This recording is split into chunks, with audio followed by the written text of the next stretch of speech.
Bonjour à tous, je suis Jonan Loudi. C'est un réel plaisir pour moi de pouvoir partager avec vous en témoignage une expérience que j'ai vécue avec le Seigneur. Et je remercie les concepteurs donc, de ce programme, Mon témoignage. Je remercie le Seigneur pour cette opportunité et j'espère que ce témoignage apportera au plus grand nombre un peu de réconfort, surtout va booster votre foi. Alors donc, j'ai été vraiment secoué par des soucis de santé assez difficiles et j'ai contracté la Covid-19.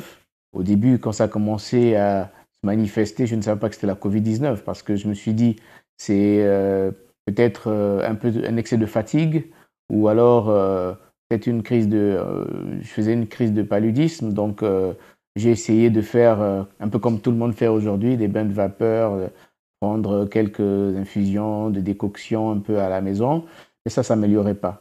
Alors donc j'ai dû me résoudre de me rendre en pharmacie pour prendre un traitement anti-paludisme.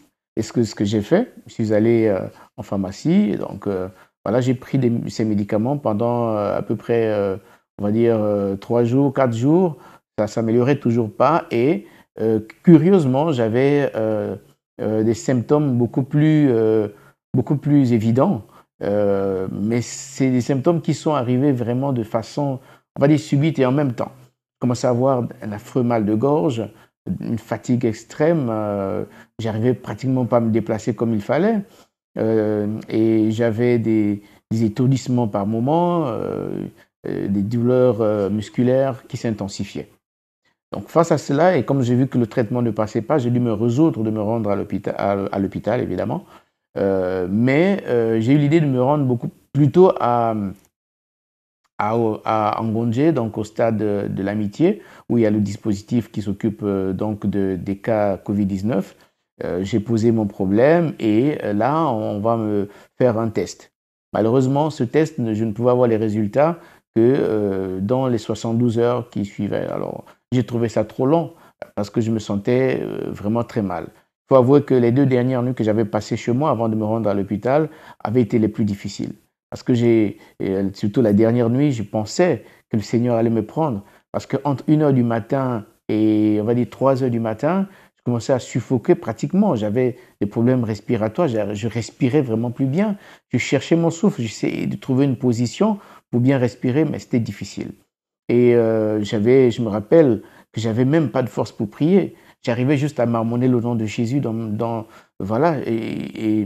Et du coup, voilà, c'est-à-dire que je m'étais quand même euh, posé beaucoup de questions à ce moment-là. Est-ce que j'allais partir? Est-ce que le Seigneur voulait me prendre à ce moment-là ou pas, en fait? Alors donc, un peu vers 3 heures, non, on va dire vers 2h30 du matin, j'ai dû rassembler un peu toutes mes forces pour aller jusqu'au salon, prendre mon téléphone et appeler notamment 2 personnes qui ont prié avec moi au téléphone cette nuit-là.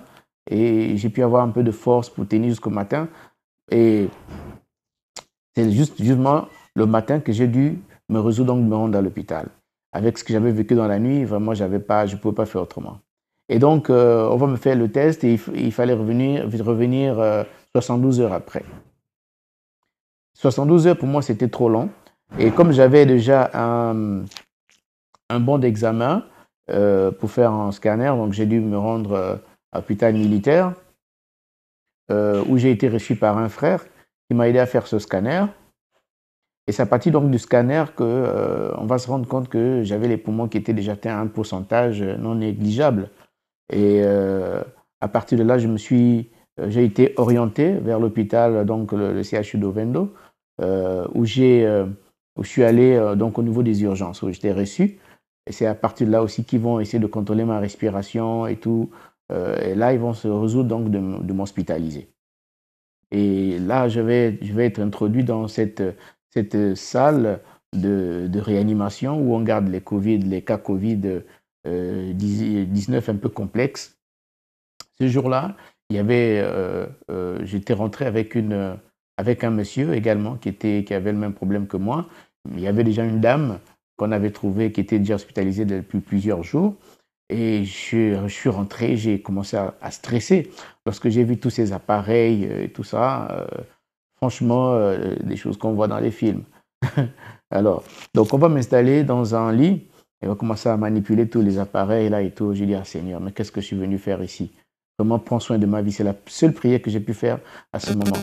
Et on m'a branché, on m'a mis sous assistance respiratoire. Alors, je suis resté dans cette condition pendant 2 jours. Pendant 2 jours. Parce que le troisième jour, je commençais vraiment à bien respirer. Je me sentais beaucoup mieux qu'avant. Euh, et donc, à partir du troisième jour, on va se rendre compte qu'au niveau des appareils, tout avait l'air de bien fonctionner. Le rythme cardiaque, la respiration elle-même, donc au niveau des poumons, la pression était bonne et la tension était également normale. Et c'est au deuxième jour donc qu'on va m'enlever sous assistance respiratoire. À partir de ce moment, je vais juste me rendre compte que Dieu m'avait guéri et sorti d'affaire. C'est ainsi que je vais commencer à bénir le Seigneur à cause de cela, parce que dans la situation dans laquelle j'étais quand j'étais rentré à l'hôpital, franchement, je ne pouvais pas aller mieux au bout de 2 jours, vous comprenez. Mais le Seigneur a fait en sorte que, au bout du deuxième jour, je me sente bien. Et pour moi, je me suis rendu compte que le Seigneur venait juste de me guérir. Et c'était juste sa grâce qui était en train de se manifester dans ma vie. Et à partir de ce jour, je n'ai pas arrêté de bénir le Seigneur. Je me suis surpris en train d'avoir un zèle pour prêcher l'évangile extraordinaire. Et donc, je prêchais pratiquement l'évangile à tout le personnel soignant qui arrivait, les médecins, les infirmiers qui rentraient dans notre salle. Je peux vous garantir que ce n'est pas n'importe qui rentre dans cette salle. J'ai vu des médecins hésiter de rentrer dans cette salle. Quand ils venaient nous voir, ils s'arrêtaient juste à la porte et ils jetaient un coup d'œil pour voir comment ça se passait. Mais bon, je dois reconnaître que le personnel soignant qui s'occupe des cas de Covid n'est pas suffisamment, je veux dire, ils sont pas suffisamment motivés, ils ne sont pas suffisamment encouragés. Et quand j'ai senti ça, tout de suite, vraiment, j'ai eu le fardeau de les encourager à chaque fois qu'ils venaient nous faire les soins. J'ai prié avec certains d'entre eux. Voilà, que ce soit le personnel soignant, que ce soit même les quelques malades qui étaient là. Bon, enfin, en l'occurrence, mon voisin le plus proche, avec qui j'ai passé beaucoup de temps à discuter, et par la grâce de Dieu, il a donné sa vie au Seigneur dans cet endroit. Il était tellement encouragé, le pauvre avait perdu sa maman avant que lui-même ne soit hospitalisé. Donc, il n'avait même pas encore fait les obsèques de sa maman qui se retrouvait sur l'hôpital hospitalisé.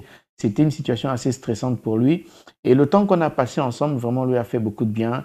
D'avoir écouté l'évangile, d'être encouragé un peu plus chaque jour, au point où il a dû donner sa vie au Seigneur. J'ai béni le Seigneur pour cette expérience. Il n'y a aucun personnel au niveau enfin, aucun personnel de santé, je vais dire, à qui je n'ai pas prêché l'évangile. Exhorté certains d'entre eux, on a pris le temps de prier ensemble et ils étaient marqués. J'ai béni le Seigneur pour cette expérience et je suis sorti de là après 8 jours d'hospitalisation et donc je suis rentré à la maison. Vous savez, j'ai compris un principe de Dieu, c'est l'abandon. Lorsqu'on s'abandonne au Seigneur de tout son cœur, on lui donne la première place, qu'on lui dit Seigneur, voilà, je te laisse la première place, fais ce que tu veux. Et le Seigneur agit toujours. Et je voudrais encourager donc les personnes qui sont probablement aussi dans une situation de santé difficile. Je voudrais vous encourager à faire confiance au Seigneur, à vous abandonner totalement à lui. Si vous avez tout essayé, que ça ne marche pas, vraiment abandonnez-vous au Seigneur. Le Seigneur est fidèle et il agit toujours. La Bible dit, recommande ton sort à l'Éternel et il agira. Alors, n'hésitez pas de lui faire confiance parce que c'est cela la manifestation de la foi. Et le Seigneur ne peut pas agir dans nos vies si nous ne faisons pas preuve de confiance et nous ne manifestons pas notre foi envers lui.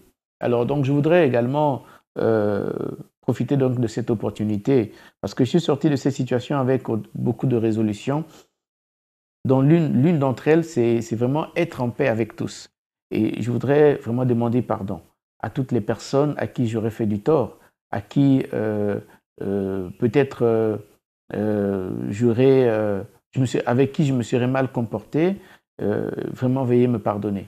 Quoi que je vous aurais fait, quoi que je vous aurais dit, pardonnez-moi. Pardonnez-moi et Je crois que le Seigneur également accorde beaucoup d'importance au pardon. Et c'est pour cela que je voudrais vous remercier toutes les personnes qui regarderont ce témoignage. Et j'espère justement que ce témoignage également apportera un peu de réconfort, surtout boostera votre foi et vous amènera à connaître la grâce de Dieu dans vos vies. Voilà. Je vous remercie et merci encore pour ce programme, mon témoignage. Que Dieu vous bénisse abondamment.